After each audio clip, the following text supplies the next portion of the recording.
friends, Herbal Jedi signing in. I am excited to share some herbal wisdom with you today around the whole COVID-19 experience, what I'm calling a viral overload of a double blinding, placebo-contained experiment on planet Earth. And why I say it's double blinding, because we got a virus that is affecting our physiology, and we are being told about this, but there's a lot of fear-mongering around this. There's a lot of media agenda behind that as well. And I'm not gonna get too much into conspiracy theory here, but just know that with every crisis comes opportunists, and the opportunivore can sometimes capitalize on human emotion. And this is something that I'm also seeing. At the same time, this virus of the mind is also wiping out old programming.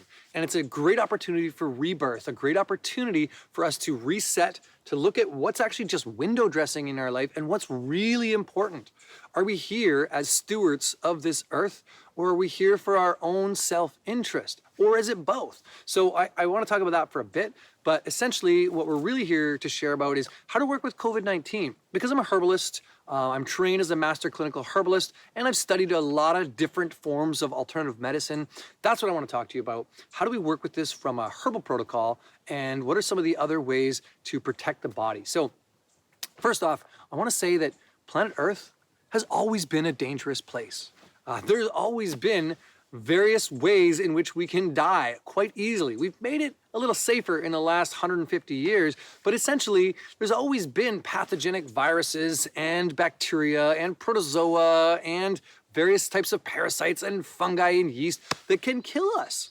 So it's not just proverbial saber-toothed tigers, it's actually all of these microorganisms, and we've always been in this place. We've had huge plagues come through. We've had many of different things that have come through and affect humanity. Now, of course, this turns on something in our DNA that wakes us back up again. And what's so brilliant about right now is because of the collective consciousness, all of a sudden, the whole consciousness of humanity has come together in alignment for one thing. This is the first time that's happened with such a mass level. And we're seeing some really cool things out of that. So I'm excited about that, about the opportunity to grow, about all the people kind of meditating to heal this planet, about the people looking at, wait a minute, there's something bigger going on here.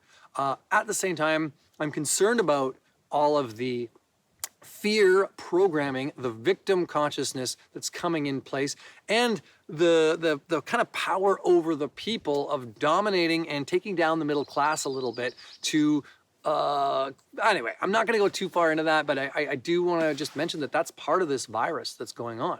So COVID-19, let's talk about that first, and let's look at some of the deeper pathology around that and how to fortify the body, both from an immunological defensive level and to move out this pathogen if it gets into our body. So let's start with the immunological defensive model. Your body is a powerful, powerful, creative organism that is resilient and knows how to be vital and healthy, provided you give it the tools and find alignment with your natural environment and with all your body systems. Your main defense is homeostasis. It's about stabilizing and creating balance, even in difficult situations. This is what I call being the adaptogen we need on planet Earth. It's not looking to the adaptogenic herbs, even though those are powerful allies and wisdom teachers that can give you support. You're the adaptogen, and it's being that resilient adaptogen. And this is what's so great about the biohacking movement, is it's actually looking at how to be this adaptogen, how to work with various practices to keep us young, supple, healthy, and resilient. So yeah, all of those things are really beneficial right now. Part of your immunological defensive shield, which from Chinese medicine perspective is what I use as a term. I call it Wei Qi. It's your Wei Qi is your defensive shield from outside influence. And because we are a mental, spiritual, emotional, physiological being, we're a holistic being, there's a lot more to this than just what's going on the physiological level. That might be a manifest of what's affecting us on an emotional level, on a mental level, on a spiritual crisis level that we're having on planet Earth right now. So we need powerful people. We need you to be resilient. This means all the practices you're probably going to hear more of in this series are things like you doing your Wim Hof breathing, doing deep meditation, doing the infrared, and working with hot-cold therapy, getting good sleep, fasting, all of this stuff is super important. And I'll leave some of that to speak to from other speakers. Probably my favorite of these practices though is what I call a sit spot. It's finding a spot like this, just chilling out in nature, and or forest bathing, which is wandering through, not aimlessly, but getting curious and getting really present with your natural environment, because you're breathing in all of this beautiful organic life, many antiviral compounds in the needles of the trees, and just taking in what I call fifth element. So bring in more fifth element right now, because we need you to be at your highest.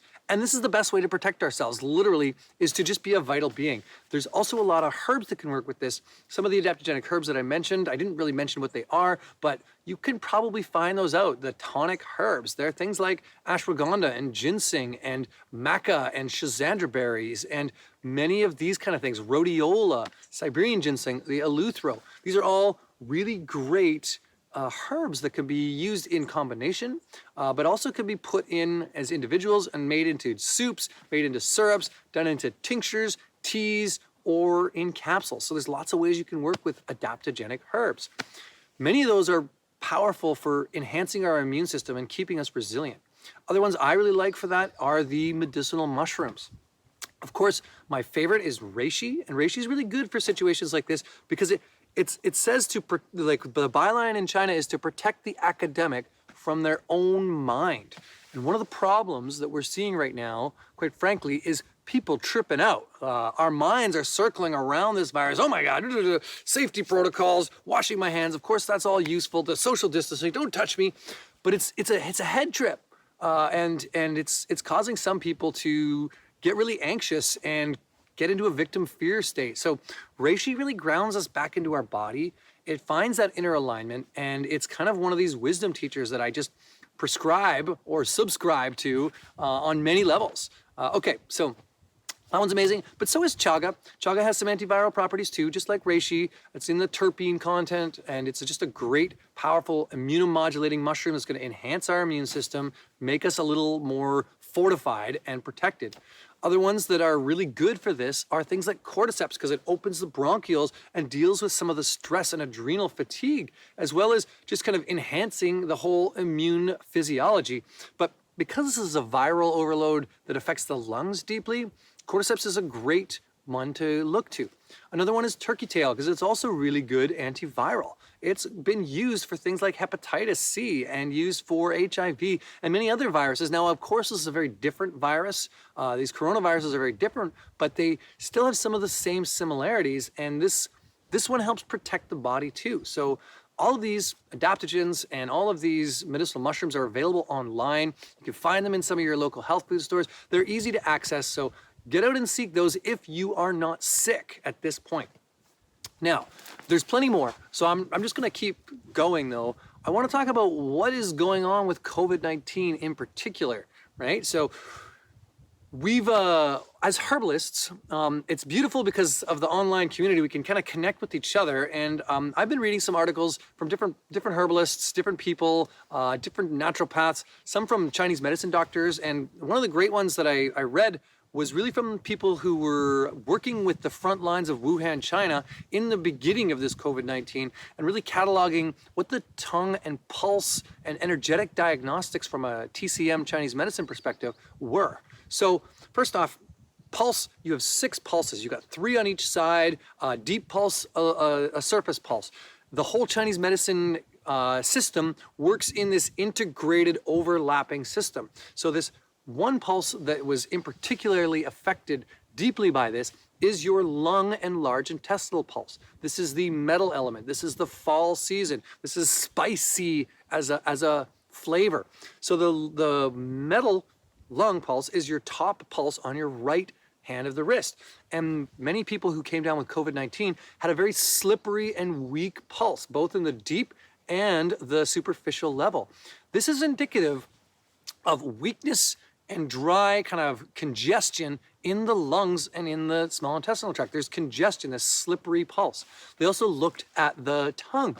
And one of the big things that was pretty common across almost everyone who had COVID-19 was this waxy white coating, like this dry waxy coating. This is not a normal coating on the tongue, but this indicates dryness and congestion in this whole area. So the idea, very simply from an energetic perspective, is to transform dryness, moisten dry phlegm, and move it out of the body.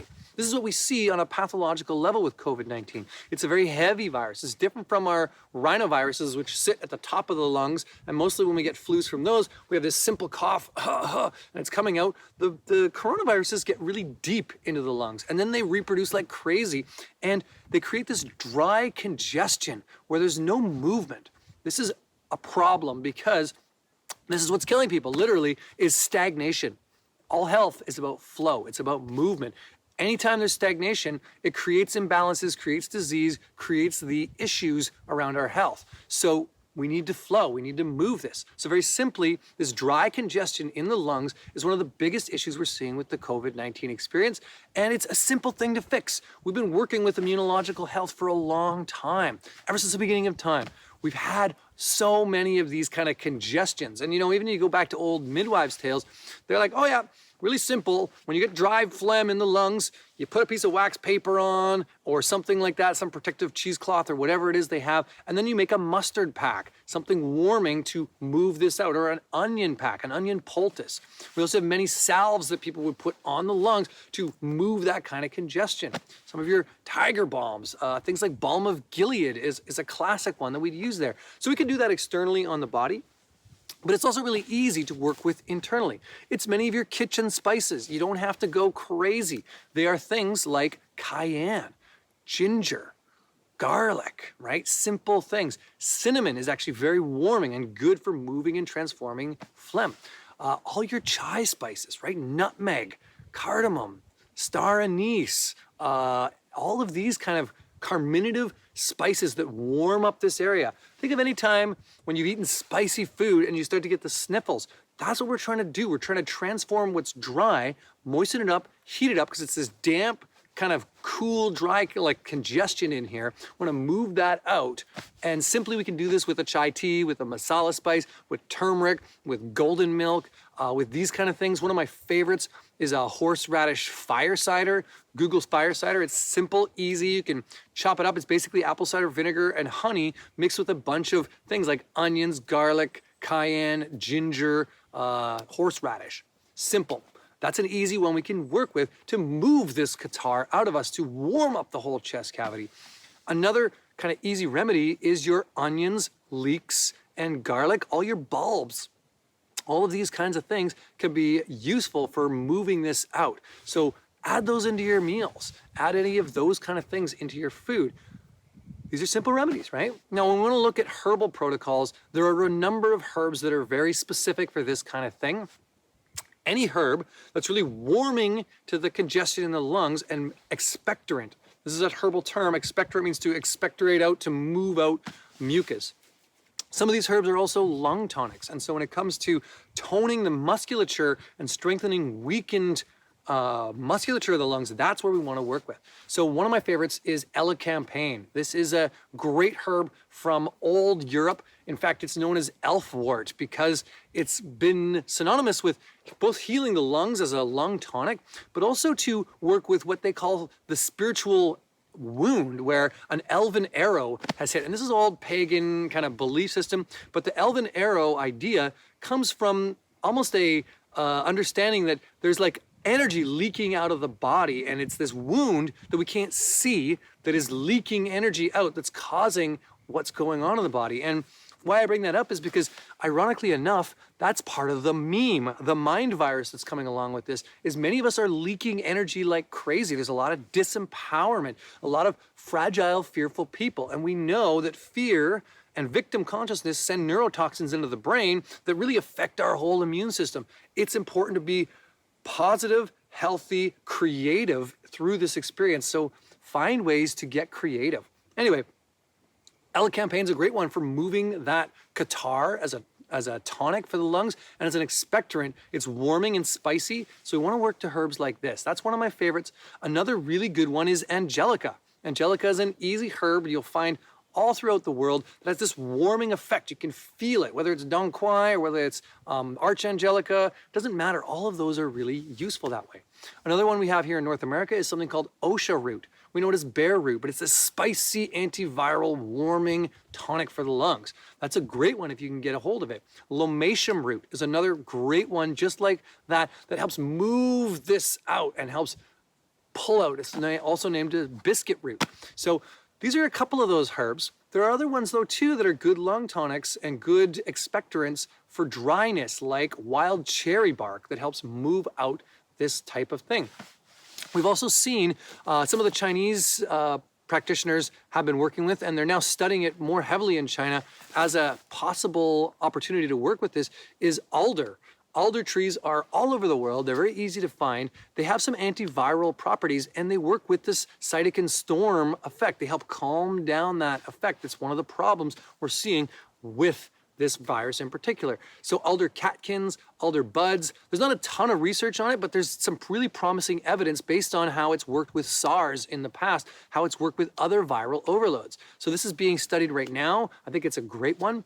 I mentioned balm of Gilead. That's another one of these spicing, warming herbs, and it's a poplar buds. It's all these tiny little sticky poplar buds that get all over your car, or you've seen them before. They fall down from the trees, and they're actually just one of the best medicines for warming this up. We can make a tincture with it, or we can make a salve using an oil and beeswax combination. So that's a couple of those.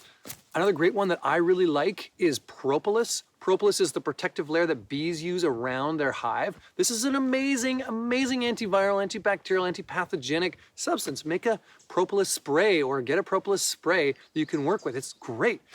We work with a couple of those. We make like a throat spray with hyssop and thyme and propolis and echinacea. And all these kinds of things are really useful for this type of virus overload. Like I said, we've been dealing with this for a long time, so when you go to a health food store, this is the biggest section of the health food store, is working with the immune system.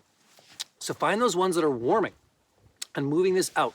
Now, other things that we might want to look at when it comes to this is working with broths and making soups and deep mineral bases to help nourish and fortify the body. There's a herb called astragalus, which is one of my very favorites. So I'll make astragalus into a syrup or into a decoction and add it in as like a bone broth alternative, or might add it into a collagen bone broth base.